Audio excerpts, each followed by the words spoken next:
Hello, it's a video day. My name's Chit Chat Amy, and I just wanted to share. I've shared about how my house has been systematically invaded. Strangers come in and mess with my shit to give it a weird charge. I know it's to bring my charge down and to mess me up. I don't know what their goal is, but anyway, I've been working on getting all the charges right. One of these charges goes back a long way. It's the peg charge. See, my mother had this cabinet, her credenza, years ago, and I remember she lost one of the pegs. One of her friends came in, or a guest, not necessarily a friend. There's a little light spot on it. Anyway, and lifted it.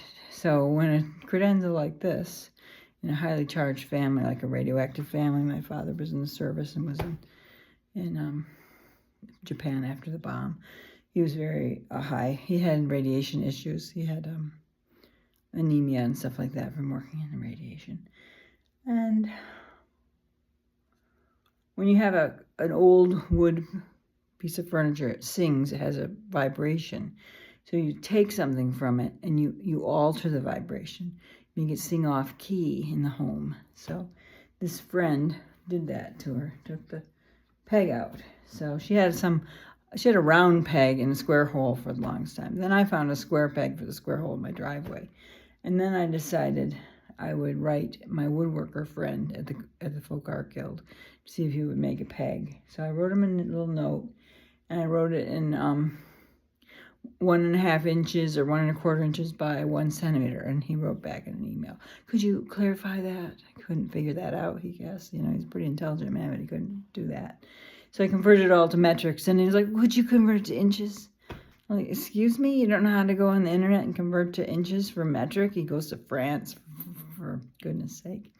So finally I said, he didn't say he would make it or not. I said, "I think maybe you were the one that took the original," because my mother knew the people from the Folk Art Guild.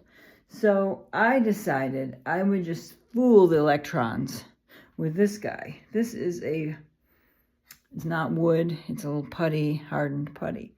And let's listen. Ooh, that sounds good. Let me hear it again. Yes, I like it very much so. What is this? Even the name here. Cushman Colonial Creation. Anyway, so it's happy now. It's not wood in there, and I might have to touch up the paint a little bit because there's a little spot there that's white. I don't want it to be white. I want it to be brown so that it tricks the electrons nicely, but it's definitely an improvement. Thanks for listening.